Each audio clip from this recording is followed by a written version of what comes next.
Hey there, okay, and welcome to my lazy review of this new film called Babylon, and it stars Margot Robbie and Brad Pitt and a big ensemble cast. But as you can imagine, whenever you have an ensemble cast, certain actors and characters get more screen time than others. That's just how it is. That's how it goes. But I still have my Regal Cup and some, friggin' Pepsi Zero. Let's get some Evan Williams honey coming in, because yeah, there's a lot to talk about, but because this is my lazy review, I don't want to delve too much into the plot and give a big breakdown. And truth be told, this is a film where I wouldn't mind doing a proper review and actually doing like maybe a 25-minute or half-hour breakdown, because as a 3-hour film, there's actually a lot going on and a lot I enjoyed, and I want to tell you about it. So before we do that though, real quick, let's get some Evan Williams honey with Pepsi. Oh yeah, that's good. It tastes so good. Yeah, Babylon, an ensemble cast. The director did this little film called Whiplash, which was fucking fantastic. And yeah, let me tell you, if this movie, how much I liked it, should you go see it, and what's it about? And because the trailers don't really tell you too much, so need the info. Enjoy my intro.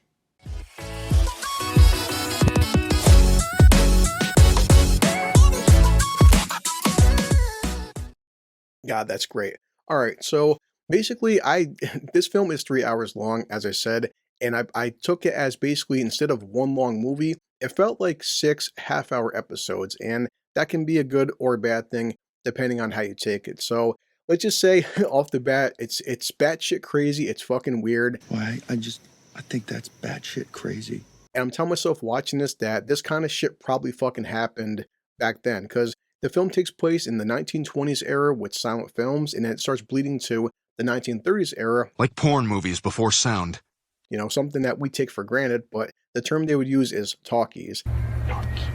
Off the bat, the first 5 minutes, and I'm not exaggerating, a guy is transporting an elephant to a party. Wait for it.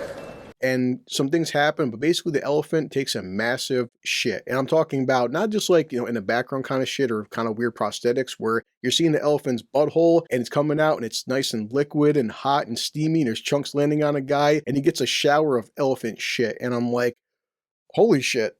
Oh God, here it comes. Oh, hot, hot, hot, hot, hot, hot, hot, hot, hot, hot, hot. After that, and no exaggeration, you don't see the first title credit for Babylon until a half hour in. I was checking my phone, and it's the first half hour is no lie, one big 1920s sex party orgy. I am not joking. I'm deadly serious. Like, I'm talking cocaine, alcohol, nudity, men on men, friggin' women on women, all kinds of shenanigans, bodies being fucking thrown out of windows, little midgets and little people, whatever you want to call it. Dogs and cats living together, mass hysteria. I'm not joking, and I'm thinking to myself that, Jesus Christ, I was born in the wrong fucking generation. One that is sad and lonely and depressing. After that, the next half hour, and I guess maybe like, I don't know, episode 2, as you would take it, is literally having Margot Robbie's character get into films for the first time. And I'm laughing so hard because this is, again, back in the 20s, and you didn't have things like CGI and even sound, and they had to go through multiple cameras, and they had to go through the actual light of the sun, and just seeing the madness that would go down in these films, because you're telling yourself that these guys would have 1,000 extras. You wouldn't have craft services. You'd have like, 3 assholes with fucking big pots of oatmeal, just like putting porridge onto these guys' plates and shit, and the conditions were horrendous. Extras, would actually fucking die filming these movies. Like actually die. After that, it's basically the rest of the film is kind of a cliche, kind of like a Hollywood, like a true Hollywood story. And yeah, that's pretty much it. But I actually have to recommend this film, and I had a fucking better time than I anticipated, because as I said, the trailers didn't give away too much and I wasn't sure what to expect. And I'll just say this, Margot Robbie, as she always does, I swear, she just gives a fucking fantastic performance. She's stealing the scene right from under me. She's icing her nipples so they perk up through her dress. I ain't icing my nipples. This is natural. Before I started recording, I had to look up, was anything based on real life? And apparently, and this will be part of another video, that her character, Brad Pitt's character, they were based on real life people. Not exactly verbatim, but based on, and you can tell. Like, her character is different than what I expected, but I kind of took it as like the whole Marilyn Monroe thing, because her character is very tragic. She's a young woman. She had a very shitty upbringing. She is like so many women I've met in my life where it's Margot Robbie. Every fucking year she gets hotter and hotter. She's sexy, she's aspirational. And to say the least, you know, she's just talking about, as a young girl, I grew up in a shitty neighborhood. I had a bad upbringing. I was told I was too fat. I was too ugly. I'll never be a star. And she just wants the approval of people.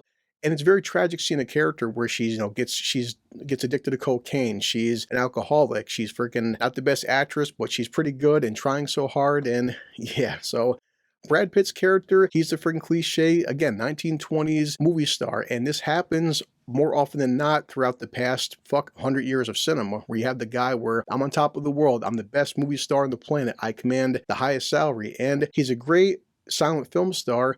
But the problem is now we're into the era where we start talking and start getting dialogue. And now just because you're the best silent film star doesn't mean you're going to be the best film star for the talking parts. And it's a cliche of an actor where what happens when you're 50 years old and guess what? You starred in 80 fucking movies and you have the biggest budget and the biggest command out there. And now people, they don't want to see you anymore. Off. Out. You're through. You're washed up. You're finished. I was recently talking about The Whale, which is a fantastic film. And Brendan Fraser. No, you've been blacklisted. That, yeah, he was on top of the world, you know, doing Bedazzled, doing the Mummy films, doing stuff like School Ties. And one day, the fucking phone call stopped coming. I felt that there's a time in anyone's career when the phone stops ringing. Your agent has no work for you anymore. And maybe now you're not the A-list actor that you used to be. It's a shitty feeling. Now, even though, as I said, that Margot Robbie and Brad Pitt get the most airtime, our third character is Manny, and it's by an actor that I don't know him too much, but Diego Salva. And Manny he's a cliche again, but it just happens more often than not. He just comes from Mexico. He wants to live the American dream. He gets sucked in by the whole magic of Hollywood, you know, where movies are fun, they're fantastic, everybody's having a good time, you know, everybody's a rich millionaire and everyone's so happy. It's all bullshit. And the more he gets into the industry, the more he finds out like, wow, this is a really shitty, toxic fucking place. And that's just the overall tone I got from the film. And if you want to say this, but some kind of a message.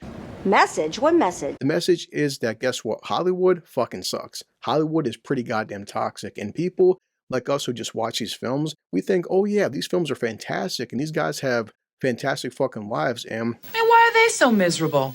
If anybody ever watched The Critical Drinker, he does these videos called Production Hell. And I would suggest anybody watching me, You have to see these. because your favorite films from The Abyss to fucking Apocalypse Now, and well, he did a Fantastic Four video, but it was taken down for legal reasons and shit. He's got to be stopped.